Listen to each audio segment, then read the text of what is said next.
안녕하세요, 최재천입니다. 최재천의 책갈피. 오늘은 옵션 B를 먼저 시작합니다.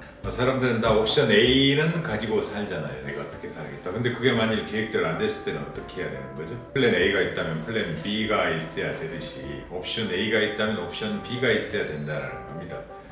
자, 가장 잘 나가는 사람입니다. 셰릴 샌드버그. 세계적인 기업 흐름이나 IT 흐름에 대해서 관심 있는 분이라면 누구나 쉽게 이해할 수 있는 이름이잖아요. 페이스북의 최고 운영 책임자죠. CEO.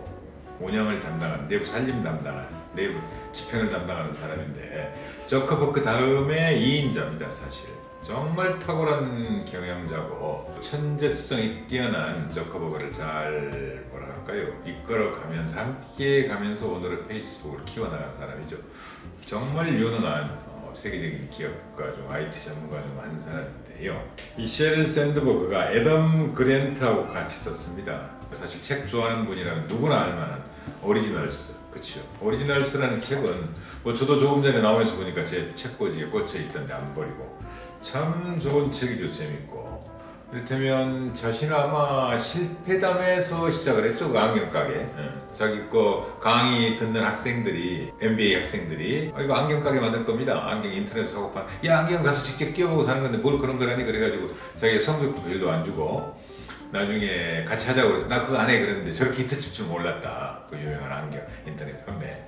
그걸로 리드를 쭉 시작하는 책입니다. 미국이 자랑하는 세계적인 경영학자죠. 근데 서문에 그거 잘잘 있었습니다만 셰릴 샌드버그가 결혼 10주년인가 10몇 주년 맞이해서 아이들 놔두고 멕시코로 여행을 갑니다. 자기 남편이 게임을 좋아해서 같이 게임을 하다가 피곤해서 나 잘래? 그러고는 이제 남편이랑 친구들 앞에서 게임하고 있는데 그 수영장가에서 자기는 잠을 들어 있는데 그게 마지막 사진이에요.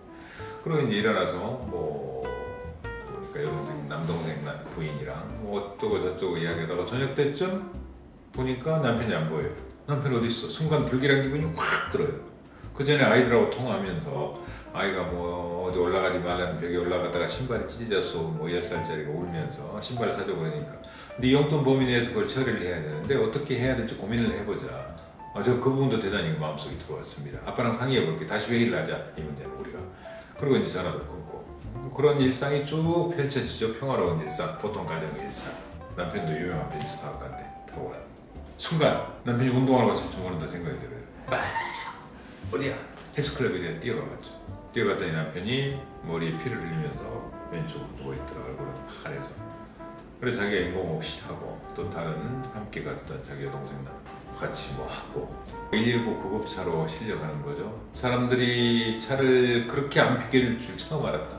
자기는 병원에 가서 쫓겨나고 의사가 하고 다시 내려와서 병원에서 나오는데 의사를 제치고 막 뛰어가서 이미 차가워진 남편의 시신을 안고 이제 통곡을 했겠죠. 그리고 정신을 잃고 이제 나오고 그로부터 이제 장례식이 있고 자녀들과 같이 울고 설명하고 그 다음에 이제 그 다음에 3월 돌아간 지 1년이 돼서 이 3월은 너무 괴롭다.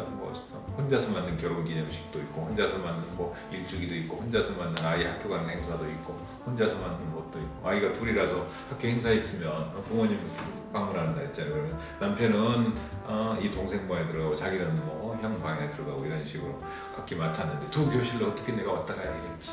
남편의 죽음으로 어떻게 하는지. 이를테면 자기는 부모가 너무 행복했답니다. 그래서 결혼은 너무 멋지고 아름다운 거야. 20대 초반에 결혼을 해요. 근데 곧바로 실패를 해요.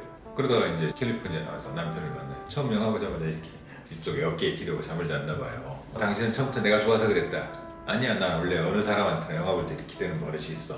이럴 때면 서울에 이런 재밌는 이야기도 써놨습니다. 남자친구는 침대 밑에다가 총을 장전해 놓고 사는 그런 남자친구인데 그런 남자친구와 헤어질 때도 이 남편은 나를 지켜주고 있었다. 기다려줬다. 난 당신을 처음 만난 순간 마음에 들어서 내가 기다리고 있었다. 그런 과정을 거쳐서 이제 결혼을 해서 행복하게 사는데 그 꿈이 깨져버리는 거죠. 그때 어떻게 해야 되겠습니까?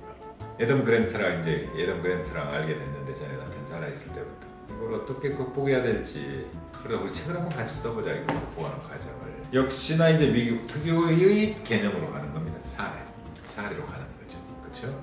그 다음에 학술적인 근거를 풀어내는 거죠. 그 다음 내 경험을 집어넣는 거죠. 전형적인 미국식 그 책의 삼박자들 있죠. 내 경험에 기반을 해서 거기서 다른 이웃 사례를 비교하고 긍정적인 부정적인 사례들, 대표적인 사례들을 찾아내고 논문들을 분석하고 논문들에서는 구체적으로 어떤 해법을 제시했는지 그 다음에 또 자기 사례를 집어넣고 정말 솔직한 책입니다. 책 많이 보다 보면 미국은 사례 겹치잖아요. 뭐 이를테면 저도 이제 겹치는 사례들이 있었는데 이런 것들이 있습니다. 교도소에 가서 청소년들 재활 소년원 같은 데 가서 그거 이제 도와주는 어떤 독지가 여성분이 있어요. 그러다가 이제 거기에 있는 젊은 친구랑 사랑에 빠져요. 그랬을 때 한국 사회의 비난의 강도 이해가 되시죠? 미국도 마찬가지. 완전 이제 나라고 떨어진 거죠. 그 좋은 일을 하는 사람이 결국은 그런 식이었어. 근데 이제 그때부터는 옵션 B 아닙니까? 극복을 해야 되겠죠.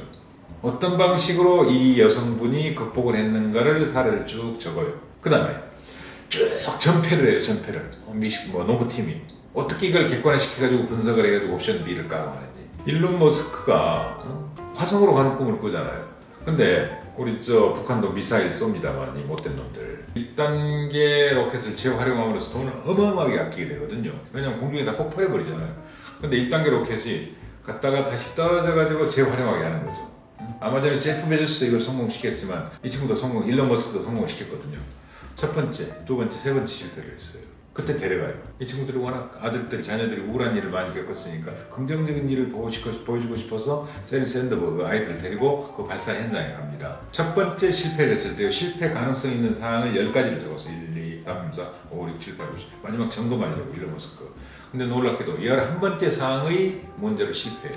이제 다음번에 11번째까지 세게 준비했겠죠. 두 번째 또 실패했어요. 세 번째 아주 사소한 컴퓨터 버그를 실패해요. 그 재활용하는 거 1단계 로켓 1, 2, 3단계 쭉 떨어져가지고 다시 쓰는 거죠. 이제 4단계 네 번째 실험할 때 갔거든요. 근데 그때는 성공을 해요. 사실은요 내가 세 번째까지 실패해도 그 정도 쓸 돈은 다 준비했는데도 세 번째 실패하니까 너무 충격적이었어요. 그래 다시 전면적으로 재검토를 했다.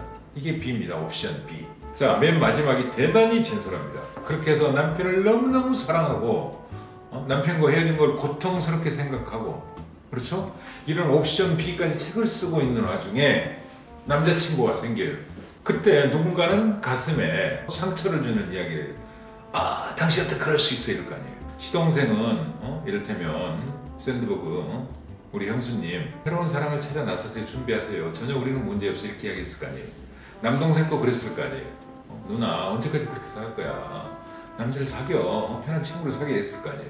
그대로 나중에 가장 편안하고 자연스러운 남자를 사귀게 됐어요. 그때 또 상처를 주는 이야기를 그때 또 애덤 그랜트하고 그런 문제들 이야기를 나눕니다. 이런 것도 옵션 B가 될 수 있는 거잖아요. 그런 식으로 대단히 진솔하고 편안하고 정치를 위한 경제, 인생, 삶, 결혼 얘기에 대한 여러 사례들 중심으로 미국식 특유의 저술입니다. 대단히 학술적이고 실용적이고 개인의 체험을 일반화시키고 공감대를 이끌어내는 독특한 그런 미국식 저술의 본령을 따르고 있는 책이라는 말씀드립니다. 꼭 좀 읽어보세요. 이 사진이 있네요. 재밌어요. 빌 게이츠도 강력하게 추천했어요. 빌 게이츠가 아시다시피 책 너무 좋아하고 1년이면 보통 70권에서 100여 권 정도 있고 거기에 대한 간단한 코멘트 올리잖아요. 그 책들이 늘 베스트셀러 되고 일본 경영자들은 책을 많이 씁니다. 미국 경영자들은 기본적인 책 서너권은 꼭 쓰고 자기 삶과 경영에 대한 책을 꼭 많이 읽고 서평 올리는 사람들이 아주 많아요.